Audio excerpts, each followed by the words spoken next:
9வது அதிகாரம் 7வது வசனம். அவனவன் விசனமாயும் அல்ல கட்டாயமாயும் அல்ல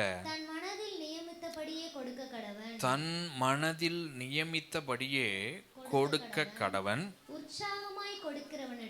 உற்சாகமாய் கொடுக்கிறவனிடத்தில் தேவன் பிரியமாய் இருக்கிறார். தன் மனதில் நியமித்தபடியே கொடுக்க கடவன், உற்சாகமாய் கொடுக்கிறவனிடத்தில் தேவன் பிரியமாய் இருக்கிறார். ஏன் உள்ளத்தில் ஆவியானவர் பேசின காரியங்களை நிச்சயமா இன்னைக்கு உங்க உள்ளத்தில் ஆவியானவர் பேசுவார்னு நான் விசுவாசிக்கிறேன். முதல்ல நாம புரிந்து கொள்ள வேண்டியது என்ன அப்படின்னா, கொடுப்பதே ஆசீர்வாதம். கர்த்தருக்கு கொடுப்பது தான் நம்ம வாழ்க்கையை ஆசீர்வாதமாய் மாற்றுங்கிறத நம்ம புரிந்து கொள்ள வேண்டும். கொடுப்பதுங்கிறது எல்லாருக்கும் அவ்வளவு எளிதான காரியம் அல்ல. Many people think giving is a burden. அநேக ஜனங்கள் என்ன நினைக்கிறாங்க அப்படின்னா, காசு எடுத்து காணிக்கையா கொடுப்பது அது ஒரு சுமை அப்படின்னு நினைக்கிறாங்க, அது ஒரு பாரம் அப்படின்னு நினைக்கிறாங்க. நம்ம இதை கொடுத்துட்டா நம்ம பிழைப்புக்கு என்ன பார்க்கறது, இதை நம்ம கொடுத்துட்டோம்னா அடுத்த நாளைக்கு நம்ம என்ன செய்யறது அப்படின்னு கொடுப்பதை சுமையாகவே ஜனங்கள் எண்ணுகிறார்கள். கொடுப்பதை ஒரு பேர்டனாகவே பார்க்குறாங்க. அதனால தான் விமர்சனங்கள் கொடுப்பதை குறித்து இன்றும் இருந்து கொண்டே இருக்கு. யூடியூப்பை நீங்கள் போய் பார்த்தீங்கன்னா நிறைய பேர் இதற்கு எதிர்மறையாக பேசுகிறாங்க. கொடுக்கக்கூடாதுங்கிறாங்க, தசமபாகம் கொடுக்கக்கூடாதுங்கிறாங்க, காணிக்க கொடுக்கக்கூடாதுங்கிறாங்க, அவருக்கு கொடுக்கக்கூடாது, இவருக்கு கொடுக்கக்கூடாது, அதுக்கு கொடுக்க, இப்படி இந்த கொடுப்பதை குறித்ததான விமர்சனங்களும் எதிர்மறையான காரியங்களும் நிறைய இருக்கு. ஏன் இருக்கு? ஏன் அது இன்னைக்கு மட்டும்தான் இருக்கா? இல்லை. ஆதி அப்போஸ்தலருடைய நாட்களில் முதல் சபை உருவாக்கப்பட்டதான காலத்திலேயே இந்த பிரச்சனை என்ன செய்தது? இருந்தது.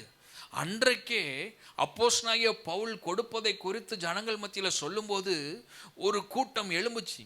பரிசேயர்கள் யூதர்கள் கூட்டம்லாம் எழும்பி சொன்னாங்க, இவர் கொடுக்கிறத பற்றி பேசுறது சரி கிடையாதுன்னு சொன்னாங்க.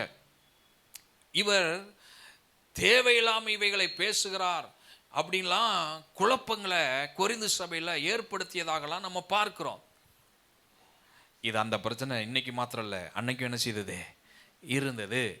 அப்ப கொடுக்கிறது அநேகருக்கு இது ஒரு பிரச்சனையா இருப்பதற்கான காரணம் என்னன்னா, they think that giving is a burden. அவர்கள் என்ன நினைக்கிறார்கள்னா, கொடுக்கிறது ஒரு சுமை. இன்னைக்கு நான் என்கிட்ட இருக்கிறத கொடுத்துட்டா நாளைக்கு என் தேவைக்கு நான் என்ன செய்வேன்? இன்னைக்கு நான் கொடுத்துட்டா அடுத்த நாள் என்னுடைய வாழ்க்கை எப்படி இருக்கும்?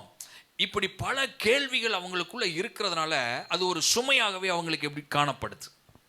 ஆனால் வேதம் சொல்லுது, but the Bible teaches that giving is a blessing. வேதம் நமக்கு கற்றுக் கொடுக்கிறது, தேவனுக்கு கொடுப்பது, கர்த்தருக்கு கொடுப்பது, காணிக்கை செலுத்துவது அது ஆசீர்வாதம் என்று வேதம் நமக்கு கற்றுக் கொடுக்குது. எத்தனை பேர் இந்த சத்தியத்தை புரிந்து கொள்ளுகிறீர்கள்? Hallelujah. Giving is a blessing. ஏன் கிவிங் ஆசீர்வாதம்? கொடுப்பது ஏன் ஆசீர்வாதம்? பிகாஸ் காரணம் என்னன்னா, giving shows our faith in God. Giving shows our love for others. Giving shows our obedience to God. கொடுப்பது தேவன் மீது நாம் வைத்திருக்கிறதான விசுவாசத்தை வெளிப்படுத்துது. கொடுப்பது என்னை போல நான் பிறரையும் நேசிக்கிறேன் என்பதை வெளிப்படுத்துது. கொடுப்பது நான் தேவனுடைய வார்த்தைக்கு கீழ்ப்படுகிறேன் என்பதை எனக்கு அது வெளிப்படுத்துகிறது. அதனால தான் இயேசு கிறிஸ்து சொன்னாரு, இயேசு கிறிஸ்துனுடைய வார்த்தையில கொடுப்பதை ரொம்ப மேன்மையா சொல்லியிருக்கிறார். அதனால தான் அப்போஸ்தலர் நடபடிகள் 20வது அதிகாரம் 35வது வசனம் இப்படியாக சொல்லுகிறது, it is more blessed to give than to receive. பெறுவதை பார்க்கிறோம், பெற்றுக்கொள்வதை பார்க்கிறோம், கொடுப்பதே மேலானது என்று வேதம் சொல்லுது. அல்லேலூயா, அல்லேலூயா. இந்த புரிதல், இந்த டீச்சிங் நமக்குள்ள போய் கிரியை செஞ்சிட்டாலே நம்ம வாழ்க்கை ஆசீர்வாதமாக இருக்கும். அல்லேலூயா, அல்லேலூயா. கர்த்தர் இருதயத்தை பார்க்கிறவரு. நம்முடைய ஆண்டவர் எதை பார்க்கிறவரு? நம்முடைய இருதயத்தை பார்க்கிறவரு. அப்போ இருதயம் எப்படி இருந்து நம்ம கொடுத்தோமோ அதன் அடிப்படையில் நம்மளை ஆசீர்வதிப்பார். நம்முடைய இருதயம் எப்படிப்பட்டதாக இருக்குங்கிறத பார்க்குற கர்த்தர் அதை பார்க்குறாரு. பார்த்து நம்மளை என்ன செய்கிறாரு? ஆசீர்வதிக்கிறார். அல்லேலூயா, அல்லேலூயா. அப்போ giving is not about an act, giving is an art. அது ஒரு கலை. அது இருதயத்திலிருந்து வெளிப்படுகிற ஒரு கலை. அது தேவனோடு நம்மளை இணைக்கிறதான ஒரு ஆர்ட். ஸோ இதில் நம்ம ரொம்ப ரசனையாக, ஏன்னா ஆர்ட்னாலே அது என்ன வந்துடணும்? ரசனை வந்துடணும். அதனால தான் வேதம் சொல்லுது, நீங்கள் எப்படி கொடுக்கறது இல்லை, விசனமாய் அல்ல, கட்டாயமாயும் அல்ல.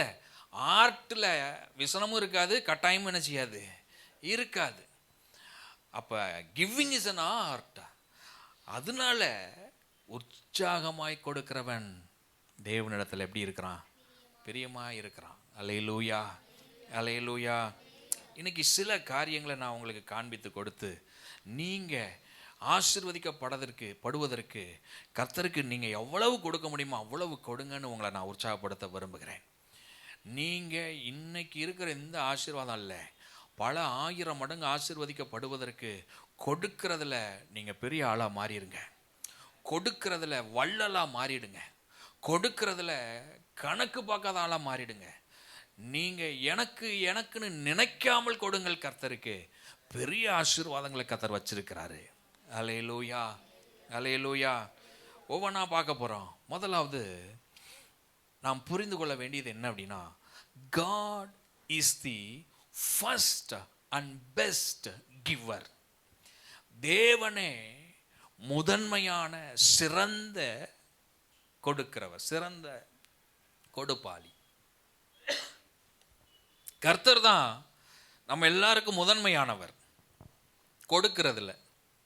He is the first and best giverங்க. யோவான் 3:16 வாசிச்சோம்னா நம்ம புரிந்து கொள்ள முடியும். தேவன் தம்முடைய ஒரே பேரான குமாரனை விசுவாசிக்கிறவன் எவனோ அவன் கெட்டு போகாமல் நித்திய ஜீவனை அடையும்படிக்கு அவரை தந்தர்லி. இவ்வளவாய் உலகத்தில் அன்பு கூர்ந்தார். எல்லாரும் சொல்லுங்க, அவரை தந்தர்லி. எல்லாரும் சொல்லுங்க, அவரை தந்தர்லி. He gave his only begotten son. தேவன் தம்முடைய ஒரே பேரான குமாரனாகிய இயேசு கிறிஸ்துவை நமக்காக தந்தருளி. இருக்கிறதுலையே பெஸ்ட் எதுதான்? தேவன் நமக்காக இயேசுவை தந்தது தான். வேதம் சொல்லுது, கிறிஸ்து இயேசுவுக்குள்ளாக சகல ஆசீர்வாதமும் என்ன இருக்கான்? அடங்கி இருக்கு. எபேசியர் நிருபம் 1வது அதிகாரம் 3வது வசனத்தை நம்ம வாசிச்சோம்னா, கிறிஸ்து இயேசுவுக்குள்ளாக உன்னதங்களிலே ஆவிக்குரிய சகல ஆசீர்வாதத்தினால அவர் நம்மளை என்ன செஞ்சுக்கிறாரு? ஆசீர்வச்சிருக்கிறார் அப்படின்னு வேதம் சொல்லுது. அப்போ கிறிஸ்து இயேசு கிறிஸ்துவை நமக்கு தேவன் கொடுத்ததே சிறப்பான கொடுத்தல். ஸோ தேவன் நமக்கு முன்மாதிரியா இருக்கிறாரு. நம்மெல்லாம் கொடுக்கறதுக்கு முன்னாடி அவர் முதல்ல நமக்கு என்ன செஞ்சுக்கிறாரு? கொடுத்திருக்கிறார். தம்முடைய ஒரே பேரான குமாரனாகிய இயேசு கிறிஸ்துவை கொடுத்திருக்கிறார். இயேசுவை கொடுத்தது நிமித்தமா he gave his love, அவருடைய அன்பை நமக்கு என்ன செஞ்சுக்கிறாரு? கொடுத்திருக்கிறார்.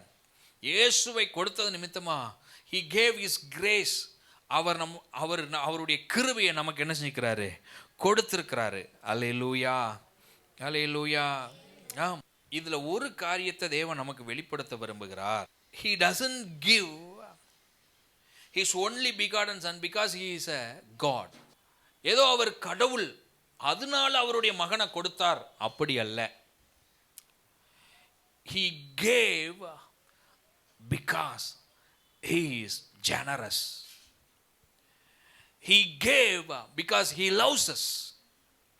அவர் ஏன் கொடுத்தார்னா அவர் தாராளமானவர். அவர் ஏன் கொடுத்தார்னா அவர் நம்மளை ரொம்ப நேசிச்சாரு, அதனால கொடுத்தார். அல்லேலூயா.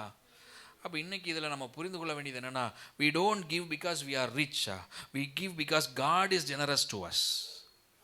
ஏதோ நான் பணக்காரன் அதனால நான் கொடுக்குறேன் அப்படி அல்ல. இது எல்லாமே தேவன் என் மேலே எவ்வளவு ஜெனரஸாக இருந்திருக்கிறாரு, அதுக்கு நான் ஏதாவது கொடுக்கணுமே. அல்லேலூயா, அல்லேலூயா. அதனால தான் வார்த்தை சொல்லுது, உற்சாகமாய் கொடுக்கிற இடத்துல தேவன் பிரியமாயிருக்கிறார். அல்லேலூயா. அப்போ நம்ம கொடுப்பதற்கு முன்மாதிரியே நம்முடைய ஆண்டவர் தான். அவர் நமக்கு முன்பதாகவே நமக்கு முன்மாதிரியாக கொடுத்துருக்கிறாரு. ஆகையினால் அவர் எவ்வளவு ஜெனரஸாக இருந்தாரோ அதுபோல் நாமும் ஜெனரஸாக கர்த்தருக்கு கொடுக்க வேண்டும். அல்லேலூயா, அல்லேலூயா. ஸோ அதனால் நான் என்கிட்ட இருக்கிறதான ரிச்னஸை வச்சு அல்ல, என்கிட்ட இருக்கிற ஐஸ்வர்யத்தை வச்சு கணக்கு போட்டு கர்த்தருக்கு கொடுக்குற ஆளாக நான் இருக்க மாட்டேன். நான் ரொம்ப ஜெனரஸாக கர்த்தருக்கு கொடுப்பேன்னு ஒரு தீர்மானம் எடுங்க. அல்லேலூயா. ஆமாம். ரெண்டாவது பாருங்க, giving is an act of worship. கொடுப்பது, தேவனுக்கு கொடுப்பது அது ஒரு ஆராதனை. தேவனுக்கு கொடுப்பது என்னது? அது ஒரு, சத்தமா சொல்லுங்க, அது ஒரு ஆராதனை. அவரை ஆராதிக்கிற ஆராதனை அது. நீதிமொழிகள் 3வது அதிகாரம் 9வது வசனம் இப்படியாக சொல்லுது, உன் பொருளாலும் உன் எல்லா விளைவின் முதற் பலனாலும் கர்த்தரை கனம் பண்ணு. Honoring God, giving is an act of honoring God. அதனால தான் சொன்னேன், it's an act of worship. அது அவருக்கு ஆராதனை செலுத்துவது. அப்போ நீங்கள் உங்கள் பொருளால் உங்கள் விளைவின் முதற் பலனால் நீங்கள் அதை கொண்டு வந்து கர்த்தருக்கு கொடுக்கும்போது நீங்கள் என்ன செய்றீங்க? ஆட்டோமேட்டிக்காக கர்த்தரை கனம் பண்ணுறீங்க. அது ஒரு ஆராதனை. அல்லேலூயா, அல்லேலூயா. அப்போ ஏதோ கிவிங்னதும் நம்ம வந்து அது ஏதோ ஜஸ்ட் ஒரு சேரிட்டி அப்படின்னு நினச்சிக்க வேண்டாம். ஸோ அப்போ இது ஏதோ ஒரு சேரிட்டி, அதனால இறக்கப்பட்டு பாவப்பட்டு ஏதோ நான் கொடுக்குறேன் அப்படி ஒருபோதும் நம்ம என்ன செய்யக்கூடாது, நினைக்கவே கூடாது. Giving is an act of worship. அல்லேலூயா. எப்படி நம்ம ஜெபிக்கிறோம், எப்படி நம்ம உபாசிக்கிறோம், எப்படி நம்ம துதிக்கிறோம், அதுபோல அதுவும் ஒரு ஆராதனை. கர்த்தருக்கு கொடுப்பது என்பது ஒரு ஆராதனை. அது giving is part of our spiritual life. தேவனுக்கு கொடுப்பது என்பது நம்முடைய ஆவிக்குரிய வாழ்க்கையில் அது ஒரு பகுதி, அது ஒரு பங்கு. எத்தனை பேர் ஆமென் சொல்றீங்க? அல்லேலூயா, அல்லேலூயா. அதனால தான் அது ஒரு ஆராதனையாக இருக்கிறதுனால தான் இந்த விதவை, ஏழை விதவை போய் 2 காசை போட்ட உடனே கர்த்தர் ரொம்ப மெச்சி கொள்ளுகிறார். இயேசு பார்க்குறாரு, அந்த ஏழை விதவை என்ன செஞ்சுக்கிட்டாரு? மெச்சி கொள்ளுகிறார். அவர் சொல்கிறாரு, இவள் தான் எல்லாரை விட அதிகமாக என்ன செஞ்சா? கொடுத்தான்னு சொல்கிறார். அங்கே கட்டுக்கட்டாக போட்டவெல்லாம் இருக்கிறான். ஆனால் அந்த ஏழை விதவியை பார்த்து சொல்கிறாரு, இவன் தான் என்ன செஞ்சுக்கிறா? கொடுத்துருக்குறான். ஏன்னா இவளை தன்னுடைய ஜீவனத்துக்கு உண்டான எல்லாத்தையும் என்ன செஞ்சிட்டா? கொடுத்துட்டான். அங்கே இருக்கிற ஆளெல்லாம் இயேசுநாதர் பாவம் நசரேனா இருக்கிறாரு, அவருக்கு எந்த வழியும் இல்லை, நம்ம ஏதாவது காணிக்கை பெட்டியில் போட்டோம்னா அதை எடுத்துக்கிட்டு அவர் ஊழியத்துக்கெல்லாம் போய் வருவாருன்னு நினச்சி போட்டுச்சு. ஆனால் இந்த அம்மா அப்படியெல்லாம் நினச்சி போடலை. தனக்கு உண்டானது எல்லாமே கர்த்தருக்கு தான், என்கிட்ட இருக்கிறதெல்லாம் இதுதான், இதை நான் போடுறேன்னு மொத்தத்தையும் என்ன செஞ்சிருச்சு? போட்டுருச்சு. இந்த இருதயத்தை ஆண்டவர் பார்த்துட்டு அந்த அம்மாவை மெச்சி கொள்கிறார். அல்லேலூயா. God looks at the heart, not the size of the gift. கரமுயர்த்தி ஒரு ஆமென் சொல்லுங்க. அல்லேலூயா. இந்த கொடுக்கிற மனநிலையில் இருக்கிற மாற்றத்தை தேவன் நம்மிடத்தில் எதிர்பார்க்கிறார். அல்லேலூயா. அதனால ரெண்டாவதாக புரிஞ்சுக்கோங்க, giving is an act of worship. கர்த்தருக்கு கொடுப்பது ஆராதனை. அந்த ஆராதனையை மற்றதெல்லாம் ஆராதனையாக செய்கிற நீங்கள் இந்த ஆராதனையை செய்யாமல் விட்டுட்டா ஆசீர்வாதத்தை என்ன செய்ய முடியாது? பார்க்க முடியாது. அதனால தான் கர்த்தருக்கு காணிக்கையில் செலுத்தி நாம் ஆராதிப்போம் அப்படின்னு சொல்லி ஆராதனையில் அது ஒரு பகுதியாகவே நம்ம என்ன செஞ்சுருக்கிறோம்? வச்சிருக்கிறோம். அல்லேலூயா. மூன்றாவது, கிவிங் பில்ஸ் அவர் ஃபெய்த். கர்த்தருக்கு கொடுப்பது நம்முடைய விசுவாசத்தை கட்டி எழுப்புகிறது. லூக்கா 6வது அதிகாரம் 38வது வசனம். கொடுங்கள், அப்பொழுது உங்களுக்கும் கொடுக்கப்படும். அப்பொழுது உங்களுக்கும் கொடுக்கப்படும். அமுக்கி குலுக்கி சரிந்து விழும்படி, அமுக்கி குலுக்கி சரிந்து விழும்படி நன்றாய் அளந்து நன்றாய் அளந்து உங்கள் மடியிலே போடுவார்கள். உங்கள் மடியிலே போடுவார்கள். நீங்கள் எந்த அளவினால் அளக்கிறீர்களோ, எல்லாரும் சேர்ந்து வாசிப்போம். நீங்கள் எந்த அளவினால் அளக்கிறீர்களோ அந்த அளவினால் உங்களுக்கும் அளக்கப்படும். எந்த அளவினால் அளக்கிறீர்களோ அந்த அளவினால் அளக்கப்படும். அப்போ இது நம்ம ஃபெய்த்தை பில்டு பண்ணுது. என்ன ஃபெய்த்தை பில்டு பண்ணுது? நான் நிறைய கர்த்தருக்குன்னு கொடுக்கும்போது எனக்கு அவர் அளக்கிறதும் நல்லா அளந்து கொடுப்பார். அல்லேலூயா. ஆமாம், இந்த விசுவாசத்தை அது பில்டு பண்ணுது. புரியுதா உங்களுக்கு? நம்ம அடுத்த வேளை நாளைய தினத்தை குறித்ததான அந்த அந்த அந்த பயமும் கவலையும் இருக்கிறதுனால அப்படி செய்கிறோம். கிவிங்கில் அப்படி இருக்கக்கூடாது. when we give we trust God for tomorrow. நாளைக்காக தேவனை சார்ந்து கொள்கிறோம், அதனால தான் கொடுக்கிறோம். அல்லேலூயா. நீங்க நாளைய தினத்தை நினைச்சிட்டீங்கன்னா கர்த்தருக்கு ஒருபோதும் கொடுக்க மாட்டீங்க. நான் சொல்றது உங்களுக்கு புரியுதா? உங்களுக்கு நாளைக்கு என்ன செய்யறது அப்படின்னு நீங்க நினைச்சிட்டீங்கன்னா கர்த்தருக்கு நீங்க என்ன செய்ய மாட்டீங்க? கொடுக்கவே மாட்டீங்க. நாளைக்குரியதை கர்த்தர் பார்த்துக்குவார்னு யார் நினைக்கிறாங்களோ அவங்க தான் கர்த்தருக்கு கொடுக்கறதுல முன்மாதிரியா இருப்பாங்க. அல்லேலூயா, அல்லேலூயா. ஏன்? we depend on God, not on money. நாம பணத்தை சார்ந்தவர்கள் அல்ல, கர்த்தரை சார்ந்தவர்கள். அல்லேலூயா. பணத்தை சார்ந்த ஆளு தான் நாளைய பற்றி யோசிச்சுக்கிட்டு கொடுக்காம பாக்கெட்டுக்குள்ளேயே வச்சுக்கிட்டு இல்லை இல்லை இவ்வளோதான் இருக்குது, இதை போய் நான் கொடுத்துட்டேன்னா அப்புறம் நாளைக்கு என்ன பண்ணுறது. ஏன்னா இவங்க யாரை சார்ந்திருக்கிறது? இப்போ பணத்தை. ஆனால் இதை சாராத ஆள், இதை பற்றி கவலைப்படாத ஆள், கர்த்தரை சார்ந்திருக்கிற ஆள் எல்லாத்தையும் கர்த்தருக்கு என்ன செய்வாங்களாம்? கொடுப்பாங்களாம். அல்லேலூயா. அப்போ அந்த கொடுக்கறதுங்கிறது பாருங்க நம்ம விசுவாசத்தை என்ன செய்யுது? கட்டி எழுப்புது. நம்ம எப்பெல்லாம் கர்த்தருக்கு கொடுக்குறோமோ அப்பொழுதெல்லாம் என் காரியத்தை கர்த்தர் பார்த்து கொள்வாருங்கிற விசுவாசத்தை நமக்குள்ள ஊந்தி தள்ளுகிறது. அல்லேலூயா. நீங்கள் நல்லா கொடுத்தா உங்கள் விசுவாசம் நல்லா வளரும். நீங்கள் நிறைய கொடுத்தா நீங்கள் விசுவாசத்தில் நிறைய வளருவீர்கள். அல்லேலூயா. அதனால கர்த்தருக்கு கொடுக்கும்போது கணக்கு பார்க்காம விசுவாசம் வளரும்படி நீங்கள் கொடுத்து ஆசீர்வாதத்தை பெற்றுக்கொள்ளுங்கள். அதனால கர்த்தருக்கு கொடுப்போம், விசுவாசத்தில் வளருவோம், ஆசீர்வாதங்களை பெற்றுக்கொள்வோம். 4வது ஒரு காரியத்தை சொல்லி ஜெபத்தில் நடத்த விரும்புகிறேன். கொடுப்பவர்களுக்கு தேவன் ப்ராமிஸ் பண்ணியிருக்கிறார். God promises blessing to givers. ஆசீர்வாதங்களை தேவன் ப்ராமிஸ் பண்ணியிருக்கிறார், வாக்கு பண்ணியிருக்கிறார். மல்கியா 3வது அதிகாரம் 10வது வசனம். என் ஆலயத்தில் ஆகாரம் உண்டாயிருக்கும்படி தசம பாகங்களை எல்லாம் பண்டக சாலையிலே கொண்டு வாருங்கள். அப்பொழுது என்ன ப்ராமிஸ் பண்ணியிருக்கிறாரு? எல்லாரும் வாசிங்களே. அப்பொழுது நான் வானத்தின் பலகணிகளை திறந்து இடங்கொள்ளாமற் போக மாட்டோம், உங்கள் மேல் ஆசீர்வாதத்தை வர்ஷிக்க மாட்டோனோவென்று அதனால் என்னை சோதித்து பாருங்கள்.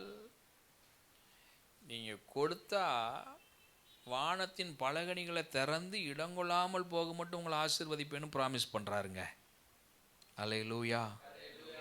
இது எப்படி நம்ம இதை எப்படின்னு ஆராய்ச்சி பண்ணுறதை நிறுத்திட்டு செயல்பட ஆரம்பிச்சிட்டோம்னா கர்த்தர் நம்மளை ஆசீர்வதிக்க ஆரம்பிச்சிருவார். அல்லேலூயா. இதை எப்படி நம்ம ஆராய்ச்சி பண்ணோம்னா நமக்கு அது புரியாது. அது நம்மளால் என்ன செய்ய முடியாது? புரிஞ்சிக்கவே முடியாது. அவர் ஆசீர்வதிக்கிற விதமே அது தனி ரகமாக இருக்கும். நம்ம கொடுத்ததை விட அதிகமாக கொடுத்து நம்மளை பிளஸ் பண்ணுறாரு பாருங்க. That is what God is. தேவன் அப்படி நம்மளை ஆசீர்வதிக்கிறவர். அல்லேலூயா. அதனால கொடுக்கறதுல ஒரு நாளும் நீங்கள் பின்வாங்கிறாதீங்க, சோர்ந்து போயிடாதீங்க. எல்லாருக்கும் முன்மாதிரியாக இருங்க கொடுக்கறதுல. உங்கள் பக்கத்தில் உட்கார்ந்துருக்கிற ஆளுக்கு நீங்கள் கொடுக்கறதுல முன்மாதிரியாக இருங்க. அல்லேலூயா. ஆமாம், கொடுங்கள் கொடுங்கள் கொடுங்கள்ங்கிற வார்த்தை உங்கள் காதில் விழும்போதெல்லாம் உங்கள் உள்ளத்தில் மகிழ்ச்சி வரணுமே தவிர சலிப்பு வரவே கூடாது. கர்த்தருக்கு கொடுங்கள் கொடுங்கள்ங்கிற சத்தத்தை கேட்கும் போதெல்லாம் உள்ளம் சந்தோஷப்படணும். ஓ, இன்னும் ஒரு ஆப்பர்ச்சுனிட்டி எனக்கு கிடைக்குது ஆண்டவருக்கு கொடுக்கறதுக்கு, இன்னும் ஒரு ஆப்பர்ச்சுனிட்டி நான் கர்த்தர் என்னை பிளஸ் பண்ணுறதுக்கு அப்படின்னு உங்கள் உள்ளத்தில் என்ன வரணும்? மகிழ்ச்சியும் சந்தோஷமும் வரணும். என்னடா இது எப்பா பாரு கொடு கொடு, இந்த சலிப்பு ஒருபோது என்ன செய்யக்கூடாது? வரவே கூடாது. எப்பொழுதெல்லாம் கொடுங்கள்னு அந்த சத்தம் கேட்குறோமோ உடனடியாக சந்தோஷப்படணும். நான் கொடுக்க போகிறேன், கர்த்தர் என்னை ஆசீர்வதிக்க போகிறாரு. கர்த்தருக்கு கொடுக்கறதுக்கு ஒரு ஆப்பர்ச்சுனிட்டி, கர்த்தர் என்னை ஆசீர்வதிப்பதற்கு ஒரு ஆப்பர்ச்சுனிட்டி. அப்படி நம்ம உள்ளத்தில் சந்தோஷமுடையவர்களாக இருக்கும்போது கர்த்தர் நம்மளை ஆசீர்வதிக்கிறார். அல்லேலூயா, அல்லேலூயா. இந்த வார்த்தைகளின்படி கர்த்தர் நம்மளை ஆசீர்வதித்து